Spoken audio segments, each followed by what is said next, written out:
like to welcome everybody, certainly our honored guests today, and the audience to this conversation on the American Seapower. I'm Seth Cropsey. I served as an officer in the Navy and as Deputy Undersecretary of the Navy, and have the pleasure of being a senior fellow at Hudson Institute and director of Hudson's Center for American Seapower. Good day, everybody. And we're very honored to have with us today the chairman of the House Armed Services Committee, the committee's subcommittee on Seapower and Projection Forces, Representative Joe Courtney, who represents Connecticut's 2nd District, and ranking member Rob Wittman, who is also vice ranking member of the House Armed Services Committee and represents Virginia's 1st District. Congratulations to both of you gentlemen. Thank you. On your recent re-election and your increasing responsibilities as members of the House Armed Services Committee. The two congressmen, I should point out, are members of our two major political parties. And although you will see it for yourselves, I want to note in beginning that their amicability serves the United States no less than their extensive knowledge of the U.S. military. So welcome, Representative Courtney. Welcome, Representative Wittman. And why don't we start off with some brief remarks from you both. Chairman Courtney, if you'd begin, and then Ranking Member Wittman, if you'd follow, and then I'll say a few words, and then we'll get in. I have some questions I'd like to ask, and we'll get into a discussion. Okay. Great. Well, thank you, Seth. And again, really, first of all, we are from the House, so we can't filibuster. So we'll try and I'm certainly, and I know Rob, same thing. We want to get into the questions, but very quickly, just wanted to reiterate how I actually really look forward to this session, which has become kind of an annual affair. I think we did it actually live, literally days before lockdown for COVID. And thank you for keeping it going even virtually today. And I would just say, obviously we've got a lot to talk about, but the experience that we just went through with the fiscal year 21 budget, in my opinion, really was a validation of these types of events. It's not, when we talk about the sort of overarching strategic needs for Seapower, which again, you are a total top-notch expert. That actually has, in my opinion, real impact in terms of, the thought process on Capitol Hill, which, as you know, Seth, and Rob certainly does, because we've been on this committee for 14 years, going on 15.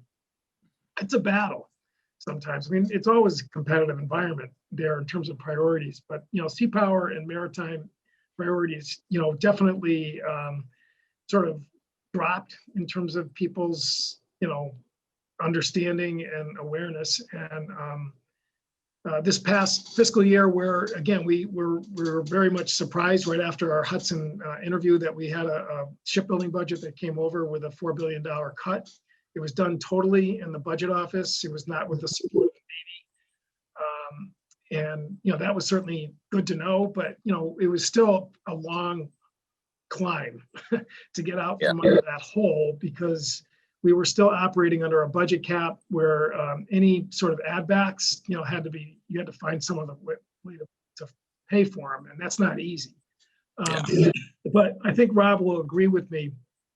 We had a very successful outcome. Yeah. Our subcommittee led the way in terms of our colleagues on the full committee, and certainly our colleagues on the appropriations committee and in the conference.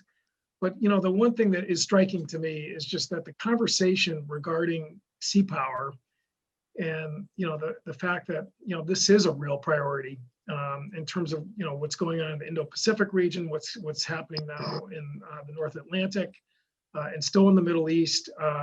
That we were, I think, able at the end of the day to have very strong bipartisan majorities, both in terms of the NDAA, which was an override of a veto, as well as the omnibus, which funded the authorizing language that we put through. And, again, I just think that, continuing that drumbeat in terms of making sure people understand that, the world gets a vote. There's things happening out there that have really reasserted the need for strong naval policy and strong naval priority. And with a new administration and a lot of new members in Congress, it's a never-ending task. And so I really, again, tip my hat to the Hudson Institute. It's always a pleasure to be with my friend and colleague, Rod Wittman. Part of the reasons why I think we are successful is that we sort of defy the narrative in Washington that people with different labels can't work together. And, again, I think he's who was formerly the chair and now ranking member. I mean, in some ways, it's just the two of us kind of, just do a little musical chairs and just keep focused on what's important, which is not really about partisan advantage. So I'll yield now to my colleague and look forward to your questions.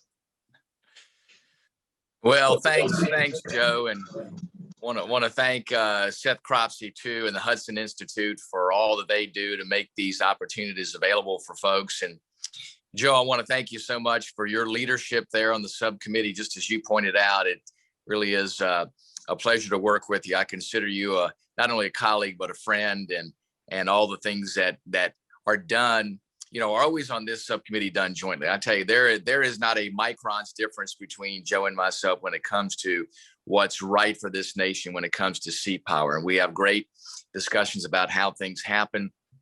That same willingness to work together transcends to the staff too. I want to give a shout out to Phil McNaughton and Dave Sinecki. They are superstars too. They especially Dave and Phil make a dummy like me look like sometimes I know what I'm talking about. So that's that's always great. But the staff does a super job. And just as Joe pointed out, we live in a very challenging world today, and we see the extraordinary efforts that our adversaries are taking to strategically and economically dominate the United States. And if there are three words that I think express what we need to be looking at when it comes to naval power, it's Chinese Communist Party. We see the things that they are doing. We see the threats that are being posed, not only to us, but to others in the Indo-Pacific. And we know the threat is there. It's interesting too that it's not just Joe and myself that are pointing these threats out. We hear these words from others. We've heard from the chairman of the Joint Chiefs of Staff. In fact, on December 3rd, he said, we're going to have a much larger fleet than we have today if we're serious about great power competition and determining great power in deterring a great power war. And I emphasize deterring. I think that's a critical part of many times what doesn't get mentioned is the deterrence factor of that. And he concluded by saying, if we're serious about dominant capability over something like China or some other power that has significant capability, then we have to be making the investment in sea, air, and space-centric platforms. And he actually said he would advocate and bias going forward heavy investment in those areas. Admiral Richard, as Joe has pointed out many times, has said China is the existential threat. So across the spectrum, we see what the threats are. We understand too where the threats exist.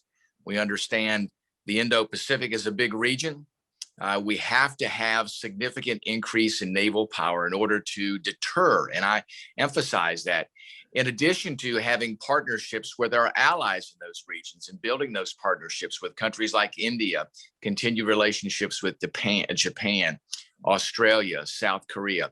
That's what it's going to take to deter the Chinese, because today, as we speak, they have a larger Navy than ours. And it used to be we could look at their ships and say, well, their ships lack a little bit in capability. Let me tell you, their ships today are every bit as capable as ours. So going forward, I think it's critically important that we clearly communicate where we need to go. And I want to make sure that we are putting all of these things in perspective, because Joe and I remember back to trying to get the 355 ship Navy into the vernacular of folks. And Secretary Mabus was able to put that forward. We put it in the form of legislation, and we've kind of marked that as the point where we need to be. And the Navy's put together Battle Force 2045 and the 30-year shipbuilding plan.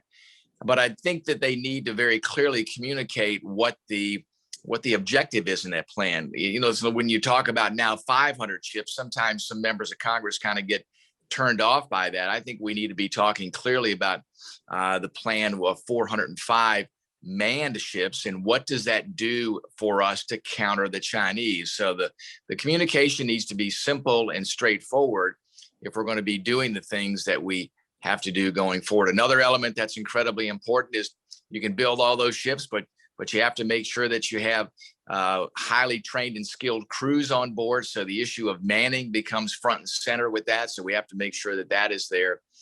And then too, I know that Joe and I are anxious to see what comes over in this budgeting process, because just as the chairman pointed out, it is extraordinarily difficult to add things to the president's budget.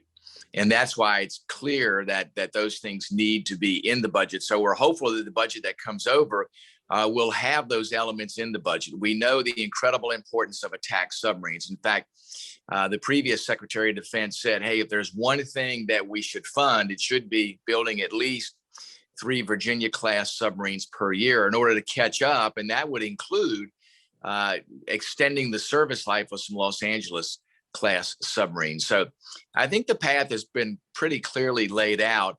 And even if they just go back to when Vice President Biden was in that role in the Obama administration and what came forward from Secretary Mabus, and that is the 355 ship Navy, that should inform, I think, where we are today. And that 355 at the time was certainly applicable, but 405 is even more applicable today in the face of this Chinese threat. So we're hopeful that budget comes out now under President Biden and Secretary Austin to make sure that we are doing all the things necessary going forward. And I'm right in line with what Joe is talking about and saying that, you know, this has to come over in the president's budget. If it doesn't, there's only so much that we can do. As Joe pointed out, the $4 billion delta we had to deal with this year was incredibly difficult. But Joe and I know of what we left on the floor in the cycle before that, and trying to add another submarine back in, and it was not good. It was a almost hand to hand.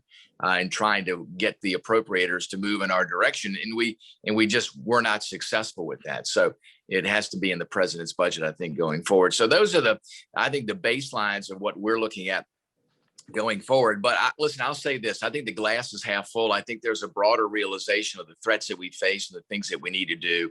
And the good news is people from top to bottom are acknowledging that a strong naval presence and building capacity and capability there is going to be the key going forward. So with that, Seth, I'll yield the floor back and look forward to the questions. All right. Thank you both. Couple of comments here and then a question. And I'd like to make it clear before we get into the question part of this discussion that I've got questions for each of you going back and forth. Mm-hmm. But please feel free to jump in and give your own response to each other as I go down the list of questions I put together. Sure. So I don't want to. Let's make this informal enough so that there's a possibility for discussion among the three of us. Sure. So I want to note something that is stated and implied in both your remarks, and that is the increasing power of China's Navy, and that is a reference to its growing size, its modernization, its far-flung deployments, and intimidation of neighbors from Taiwan to Vietnam and beyond. Its challenge to the peaceful order that the United States has maintained in the Pacific since the end of World War II. And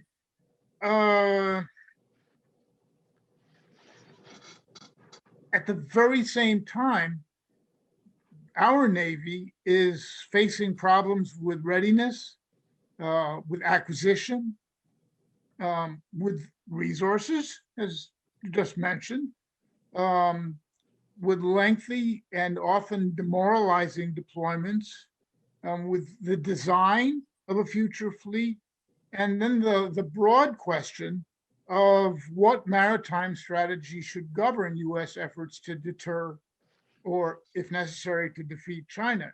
If you don't have in place a strategy, it's very difficult to make decisions about fleet size, fleet design, the particular ships that you build, and so on and so forth. No decent person wants a conflict between the United States and China, but the U.S. began thinking about planning for a war with Japan years before the attack on Pearl Harbor.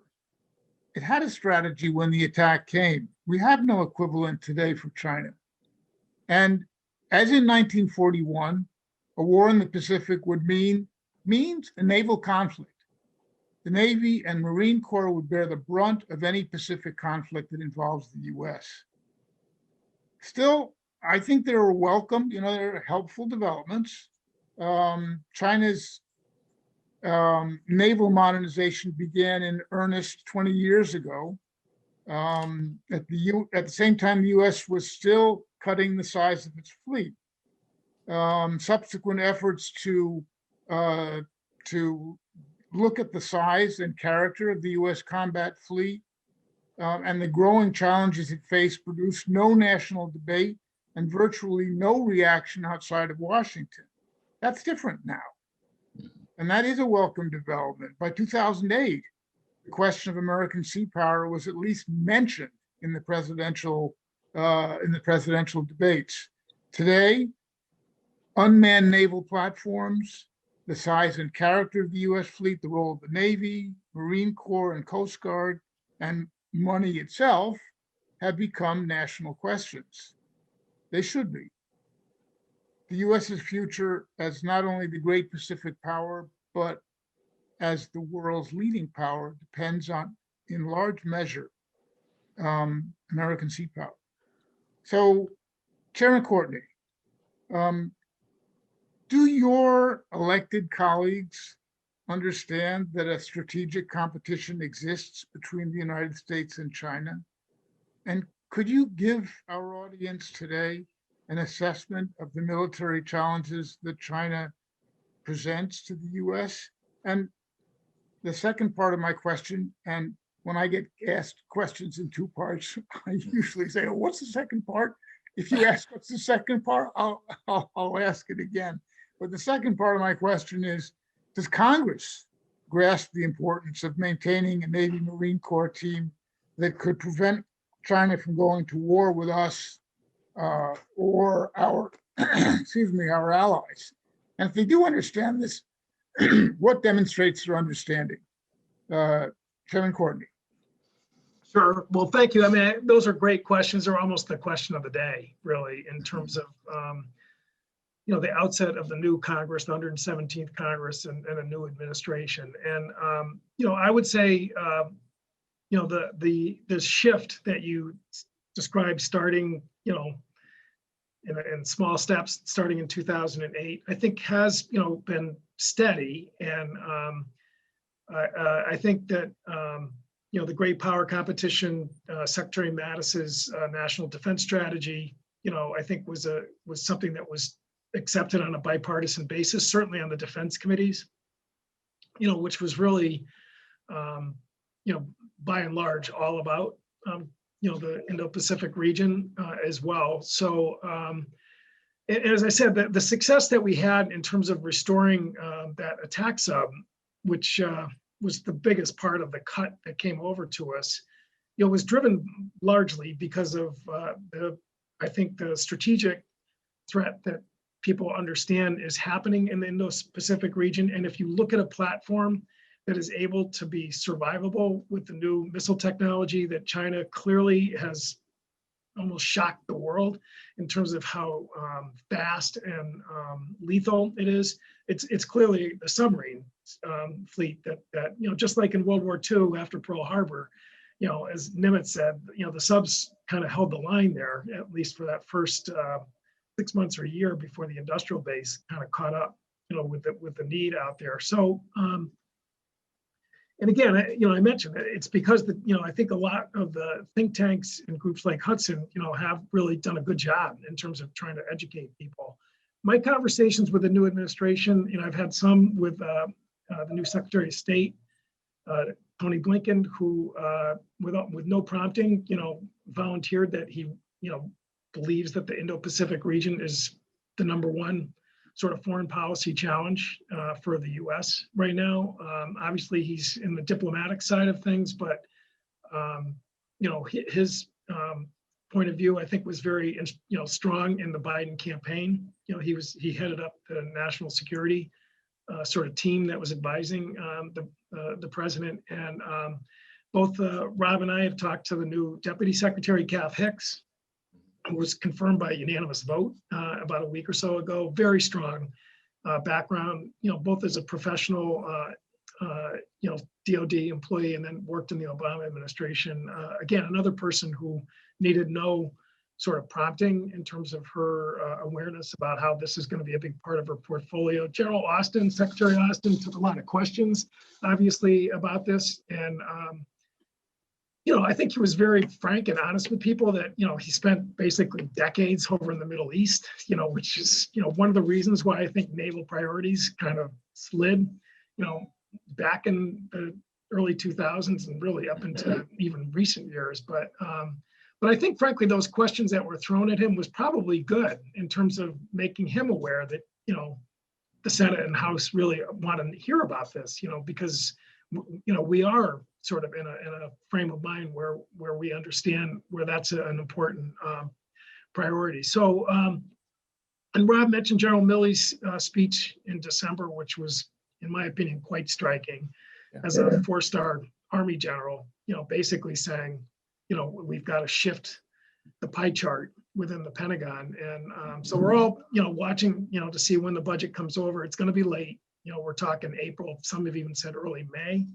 Again, the transition didn't go so well, so there was, some delay that was caused there. But that will hopefully be a good place setter. And I think that certainly my conversations with the new team there, Austin and Hicks, was encouraging to me that these are people who are serious and will listen to the kind of advice that's coming over from people like General Milley. And your point though about do people understand the military threat?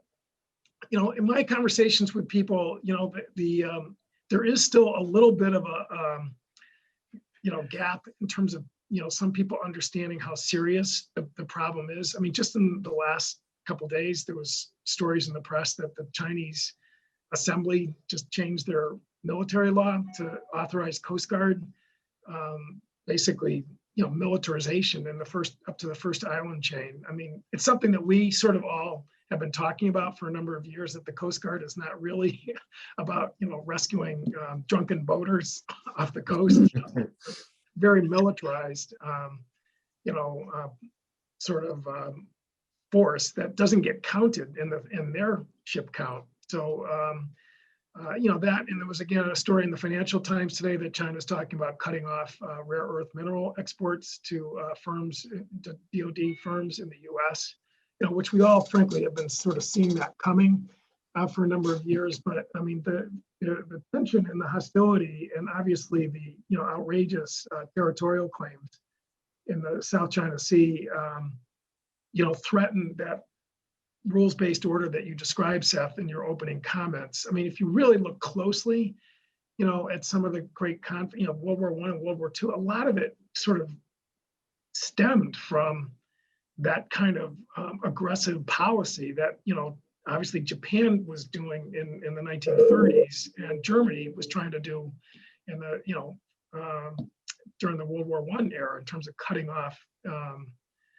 maritime commerce and traffic and whatnot. So, but people have forgotten, trying to remind people of that, this isn't just sort of debating fine points of maritime law. This is really gets at the heart of how bad things can happen if you just let that kind of aggression, go unchallenged. And Rob's point about it's about deterrence. I mean, that's really what, we've got to sort of make sure people realize is that when we talk about building up the Navy, this is about preventing a conflict, not about starting a conflict. Because certainly in my party, there's folks who, it's a bit more of a challenge to make the national security arguments. But I think that, some of the hand wringing about, Democratic controlled House and Senate, I think is a little overblown. And I think, certainly I know that from my colleagues in the defense committees, from the Democratic side and on the House and Senate, and Speaker Pelosi, who I've been on codels with overseas. I think she's somebody who understands, and she's been a sharp critic of China for many years in terms of human rights violations and issues. And I was in Europe where we were talking about some of the Russian aggression in terms of violating maritime law, which I guess you just got off one of those panels. So I'm optimistic that we're going to have a good solid shift that is really overdue. And again, but clearly that first budget, as Rob said, I mean, I think we're going to do everything we can to make sure it's a good place setter for this Congress. Thank you, Chairman. Ranking member, would you like to add some comments, or do you want me to plunge into the next question? Well, I'll add just a little more to that. Joe did a great job of covering a lot of the high points. The question that you posed did connect the question about the national defense strategy and where does that leave us with what we're planning to counter aggression from our different adversaries. And again, the emphasis should be to deter that. I do think in that context that people are now better understanding the threats from China just because of China's behavior. I think too, a lot of people understand just intrinsically by what China's doing that the threat is not just strategic, but it's also an economic threat, and that those two elements are indeed tied together. I think folks are concerned about China. If you look at it on the scale of things today, obviously COVID-19 is at the top of the list, but if you looked at it prior to COVID-19, there was a building concern about the strategic threat from China, as well as other threats from around the world. So folks are looking, I think, in a more worldly way about the things that we have to deal with. And then two, how the economic impact of China's aggressive behavior does indeed have a strategic element to that. One of the things that I think is incredibly important for all of us to communicate today is not just the immediate need. And you can look at that and say, well, what do we do to counter China? We know China's behavior in the Indo-Pacific, but we see them now expanding to a worldwide naval presence. So their designs are not just inside the first island chain and not really even out to the second island chain. They have a worldwide design to have an impact on the world, and they are on track to be able to do that with what they're building in capability. What we have to look at is how do we make sure that we are building the right capability in the right places, and doing that in two ways. First of all, assuring that we get more per our dollar than the Chinese get per their yuan, or the Russians get per their ruble for that matter, in how we spend our money, because this is not going to be like the Cold War where we just out-resource the Chinese, because they are very capable of resourcing at the same level. And I hear a lot of times from folks saying, oh, the United States spends X number of times more than China. Well, we know that China doesn't accurately report what it spends and the different elements of capability that don't come under a quote unquote budget line item that they communicate. So I think we have to be aware of that. Secondly, is we have to also be aware of how we are making decisions today in context of the decisions that we need to make for tomorrow. And I say that in that the demand signal that comes back to the Department of Defense on a daily basis comes from our combatant commanders. And that demand signal is, I need readiness today. I need for you to generate these number of ships, these number of personnel, these number of Marine Corps units, these number of Air Force units, so that I can meet today's mission, so that I can put in place the requirements in these operations plans. But what it doesn't take into account is the resources that it's going to take to create that readiness a year from now, 5 years from now, 10 years from now, based upon the threats that we face then, not the threats that we are facing today. And we have always been, as a nation, sometimes overly focused on what we face today. And Seth, you brought out, we had a plan for Japan, but then it took us all that time to actually put that into place. And luckily, we had a few interim capabilities that allowed us to get there to be ultimately successful. I would argue today that we're not anywhere close to having that bridge capability for what potentially we could face. And that means we have to look at how are we generating readiness today and looking at how do we generate readiness tomorrow. And listen, in both realms, you have to accept some risk. The question is what's the proper balance of risk? How much risk can we afford to take on today in order to offset risks that we will face in the future? I think those are going to be fundamental questions that folks in the Pentagon have to ask, that we as members of Congress have to ask in relation to the decisions that are being made by our service branches and what we are going to authorize and what we are going to appropriate for. Because if we don't do that, then a 405 ship Navy means nothing. It's just a number on a page. Looking at how do we put in place unmanned systems is only a concept. Looking at how do we create the deterrence necessary in the nuclear triad still becomes, well, we're eventually going to get there, but we're not quite sure how, or we're not quite sure, the elements of how they are operationalized. And listen, I think we're on a great track with Columbia class. I think we're on a great track with B-21.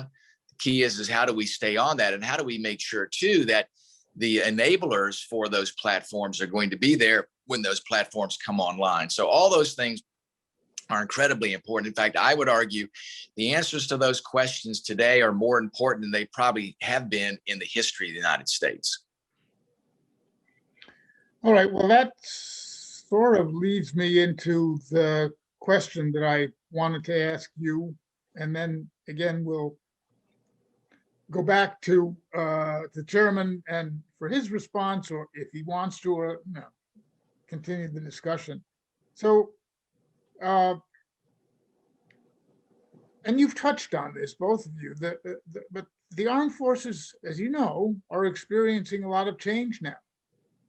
And there'll be more in the future as unmanned systems, cyber warfare, artificial intelligence, hypersonics, and directed energy weapons grow in importance to U.S. forces' strength. What do these mean for the future shape of the Navy?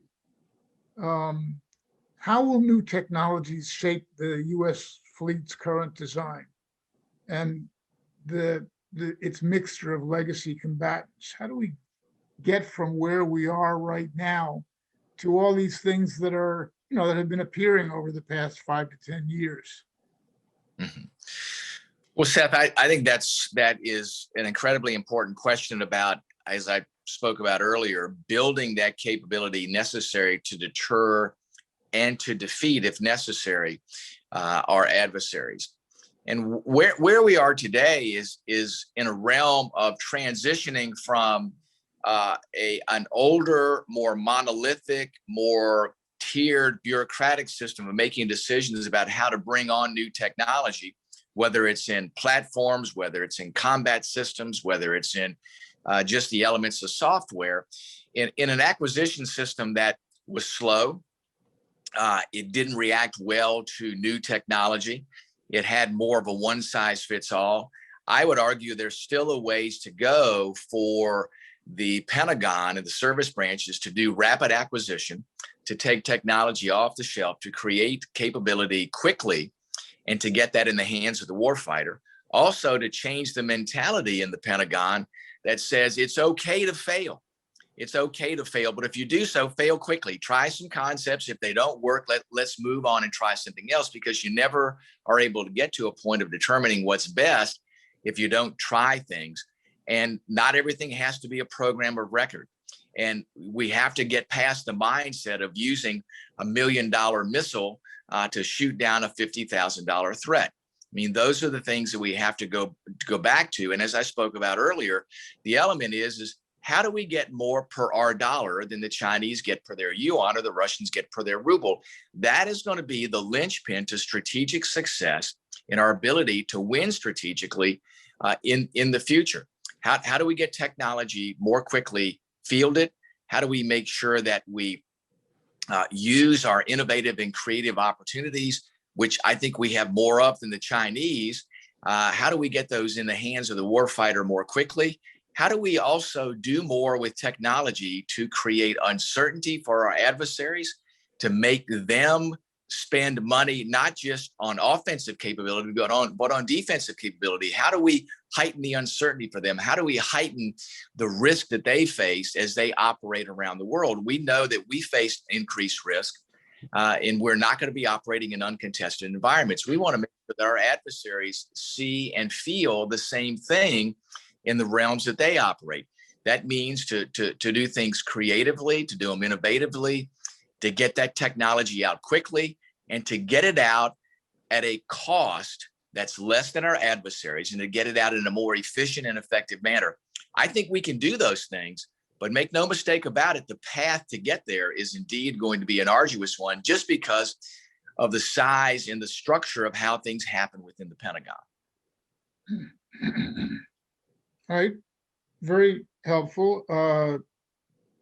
Chairman Courtney? Yeah, I mean, one point, because I know we got a lot more to cover, but I think that, one big question that we hear a lot about is just, well, what does Congress really want to do about unmanned? Which is, clearly, if you look at the Battle Force 2045, there's a massive sort of boost in the number of unmanned platforms that are contemplated in that document. And, I think there's support for that new technology. Again, the whole concept of distributed lethality, which is about making some smaller, more sort of agile platforms. And, General Berger is doing the same thing with the Marine Corps of the future that he's, sort of proposing. Unmanned obviously fits into that vision, extremely well.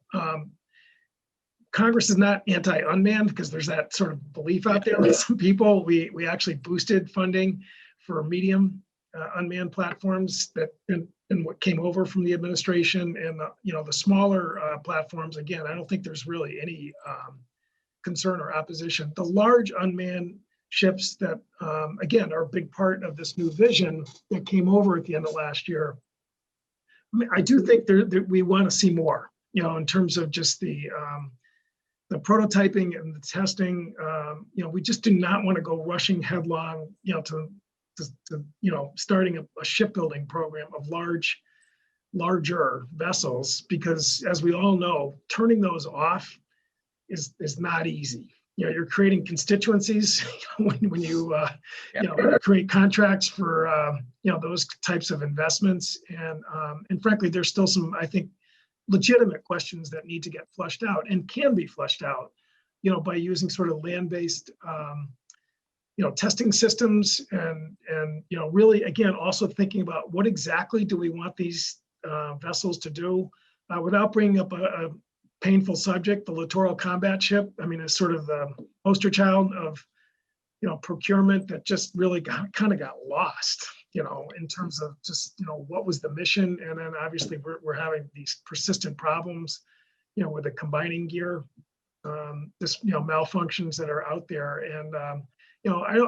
we don't want to overlearn that lesson, but I think it's still important for us to really keep our eye on the ball as far as that goes. So I just wanted, because you may have some listeners who really are wondering about that question about whether or not we're somehow like obstructing the development of unmanned. That's not the case. It's just that I do think we want to see some more answers in terms of how particularly these larger vessels are developed. Right, that's helpful. Look, we're having fun here, and we're also running out of time. So I want to get to another question here. Less than a decade ago, China commissioned its first aircraft carrier. It was rather primitive by current standard, by standards at the time, certainly by today, but still capable of projecting air power. Last month, the South China Morning Post reported that China will shortly begin laying the keel for its fourth aircraft carrier, which, like its third, which is now under construction, will be a very large carrier equipped with electromagnetic catapult launchers. It looks as though China will continue to build a larger and more sophisticated carrier fleet. I'd like to know, what does this mean for the design and the number of the U.S. carrier fleet? Can the U.S. counter the possibility that China will have an equal or larger carrier fleet by increasing the number of our attack submarines? Is such a measure possible? And would it prevent China from projecting global power? And I want to direct this to Chairman Courtney, and then we'll go over to Ranking Member Wittman for the back and forth. Sure. Chairman? Well, again, it's interesting because there's a pretty, I think, active, busy debate going on with some of the think tanks about whether or not, carrier vulnerability, U.S. carrier vulnerability means that, we've got to sort of, go in a different direction in terms of that part of the fleet that's there, which is sort of ironic in a way when you see that China's actually, investing in carriers. Again, one of the items that came over with this Battle Force 2045 was actually moving towards a light carrier sort of option, within the fleet, which again, unfortunately, that came over so late, that document, we really didn't have a chance to sort of drill down much, with the Navy, but that's certainly going to be a topic moving forward. Because again, if you look at the sort of architecture of the carrier fleet in that document, it looks a little different than sort of the 12 carrier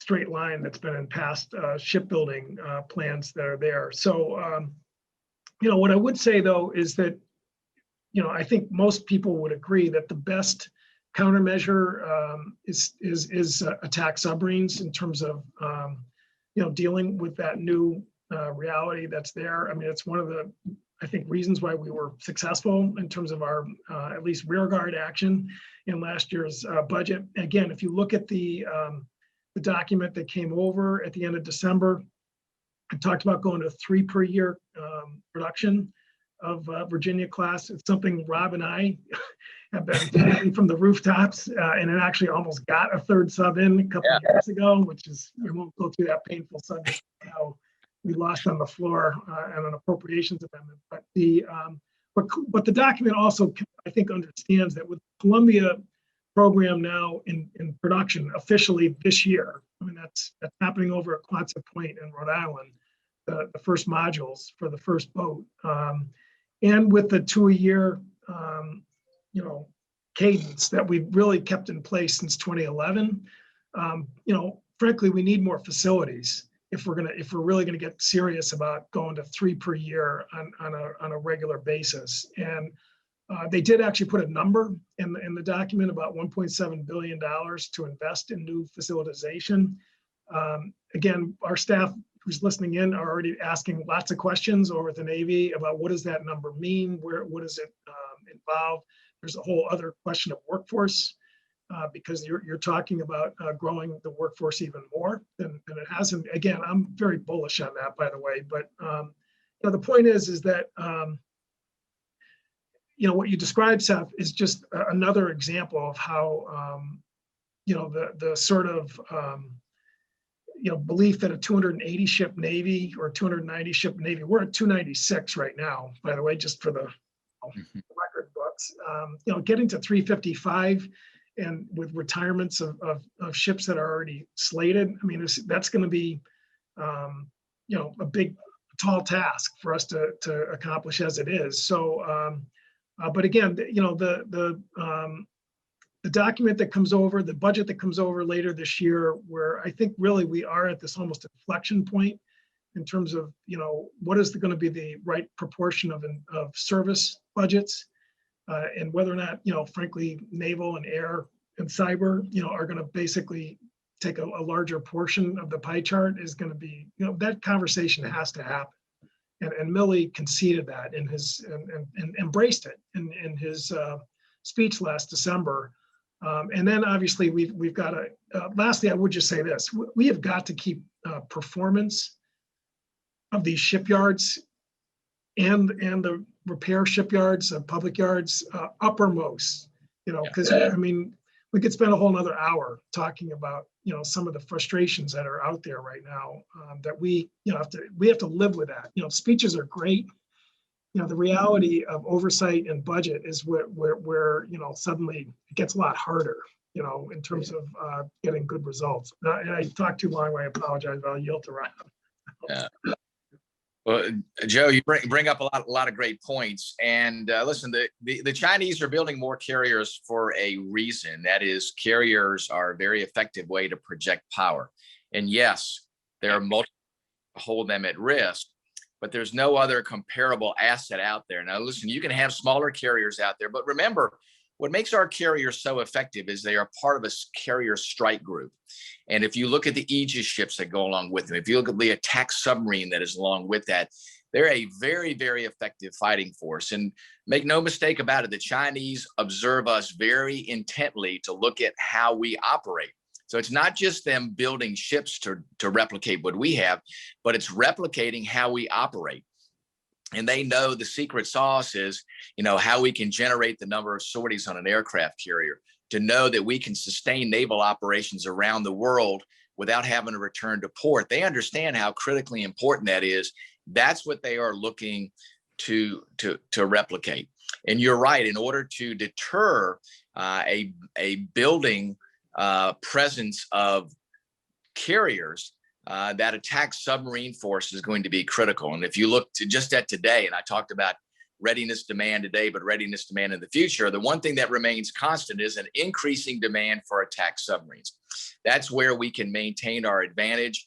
And it's not just building Virginia class or Virginia payload module, but as Joe and I have talked about, it's really getting underway with planning the next generation submarine. That's going to be critically important, because we went through the issue with Seawolf and saying a very fast and effective submarine, but very expensive per copy.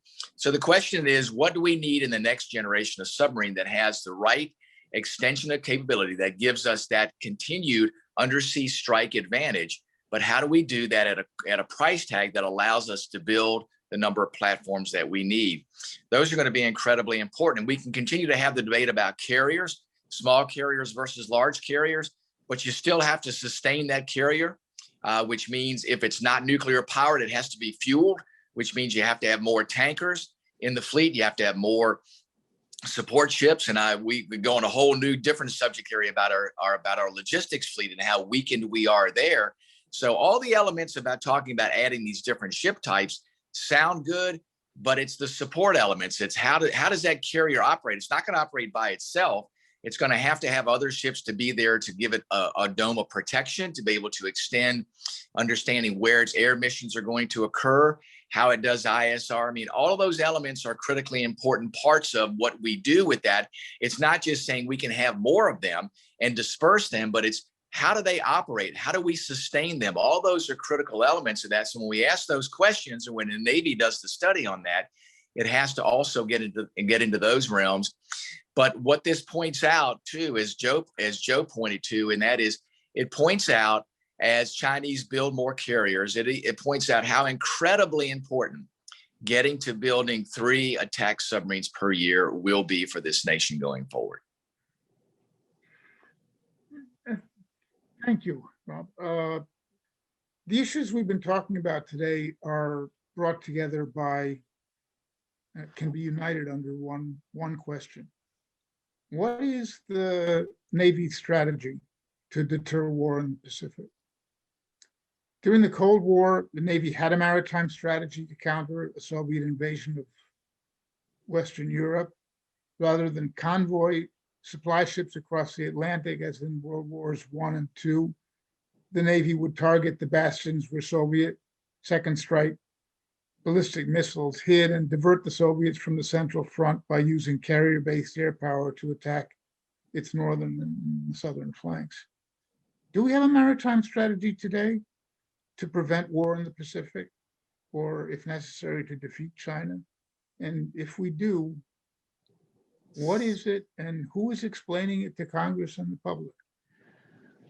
So we have definitely, I mean, as this question, just to give you an example of carrier vulnerability, it came up in last Congress. I mean, there was a number of members on the Armed Services Committee that were, wanted to find out what is the Navy's take on this.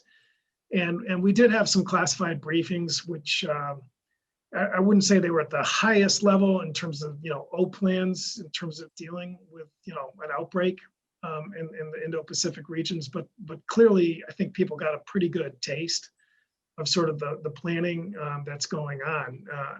And so, again, I think that there is, definitely, and I mean, I think, we all know this in terms of, the different war gaming and different,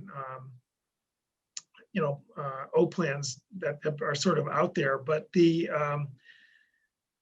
but if you listen to, our combatant commanders, going back to Harry Harris, they really are, have been kind of pretty unified in the sense that, quantity at some point does mean quality in terms of dealing with, the vastness of the issue. And again, the growing size of the Chinese Navy ×2 with the Coast Guard, that, I still think, we're sort of scrambling to sort of process that and understand it.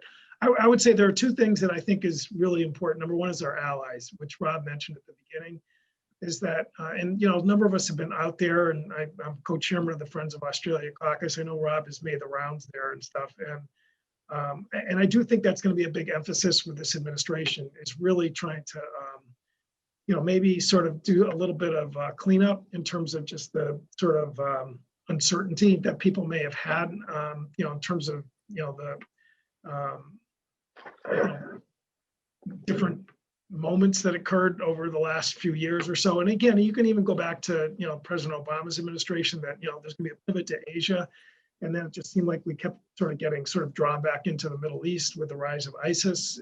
So, there's been sort of these sort of stop-start sort of signals really in the last two administrations. And I think, with Blinken's emphasis in terms of that part of the world, his kind of outreach to foreign ministers. Austin talked to Linda Reynolds in Australia the other day, the Minister of Defense in that government there. I think that's going to be a big part of what I think is an effective strategy, is just to really try and integrate as much as we possibly can. Some of the exercises, the Talisman exercises with Australia, which they just announced will take place this summer. RIMPAC, all of these, ways of trying to really fostering, the strongest effort, I think is one way of dealing with this sort of suddenness. And frankly, I personally feel that we can bolster that with once and for all getting into UNCLOS. I mean, I really think our absence from that is really a problem. And we may try and do something jointly with the Foreign Affairs Committee this year in terms of trying to really sort of, in a very, policy level discussion about what are the, what are the reasons we're not in it, and with what's happening in the world, is a time that we really kind of go back and revisit this. Obviously, the House can't vote on it, but we feel that discussion needs to get more elevated and public out there in terms of just how we move forward. And then, again, all the other things that we've talked about today in terms of just, what a new Navy looks like.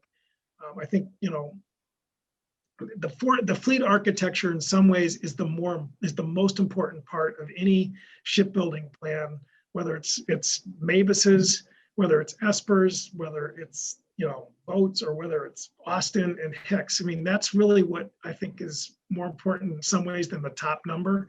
It's really about what does the Navy look like, and I think, your questions today and are being echoed by a lot of people both inside Congress and outside Congress, that we can't just kind of keep sort of building what we've been building,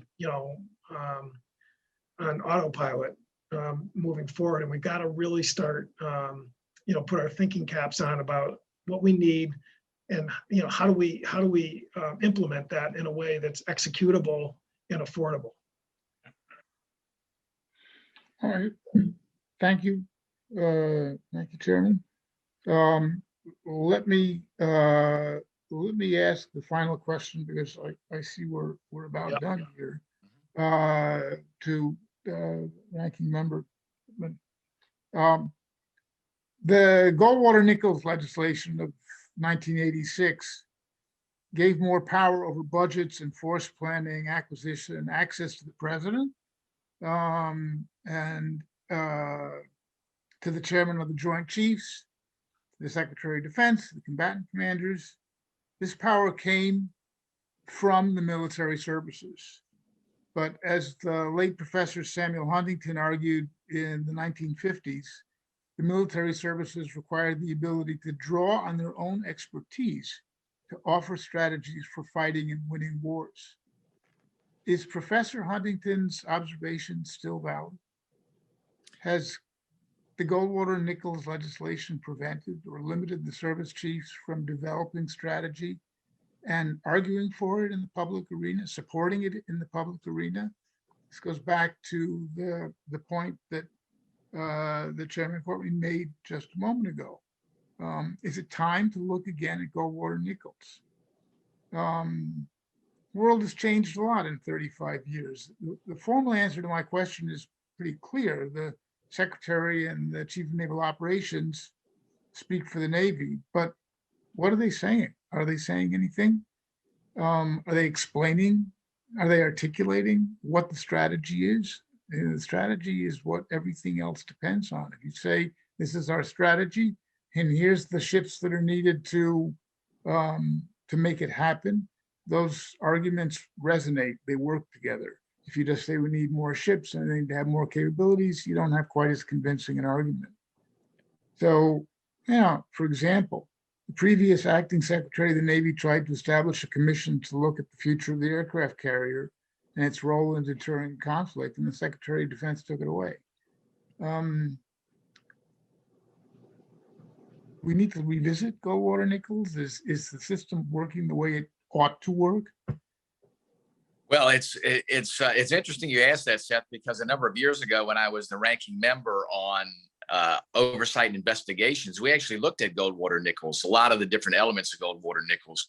And I do think that there are improvements that can be made to Goldwater-Nichols.